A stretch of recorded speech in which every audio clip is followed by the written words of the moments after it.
መጽሐፍ ወደ ኢየሱስ የሚጠቁሙ ናቸው፣ ወደ ሕይወት የሚጠቁሙ ናቸው፣ ወደ ሕይወት የሚያደርሱ ናቸው እንጂ ሕይወት አይደሉም። እነሱን ይዘን ሕይወት ጋር እንደርሳለን። ስለዚህ በመጽሐፍ አንመራመርም። መጽሐፉ ግን ኢየሱስ ጋር እንዲያደርሰን ከመጽሐፍ ውስጥ ኢየሱስን እናገኛለን። ከመጽሐፍ ውስጥ ኢየሱስን ካገኘን ሕይወት ጋር ደርሰናል።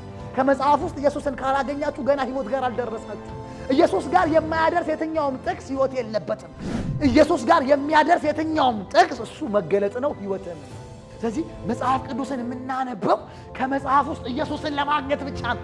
ሌላ ነገር ፈልገን መጽሐፍ ውስጥ አንገባም ማለት ነው። ሰው በብዙ ፍላጎት ወደ መጽሐፍ ይሄዳል። ስለዚህ ፍላጎቱን ከመጽሐፍ ውስጥ ሊያገኝ ይችላል፣ ወደሚፈልገው ተርጉሞት ማለት ነው። ነገር ግን ኢየሱስ አለ እውነተኛ የእግዚአብሔርን ሐሳብ ማግኘት ከፈለጋችሁ መጽሐፉን ወደምትፈልጉት ሳይሆን ወደ ኢየሱስ ተርጉሙት። የዛኔ ምን ይሆንላችኋል?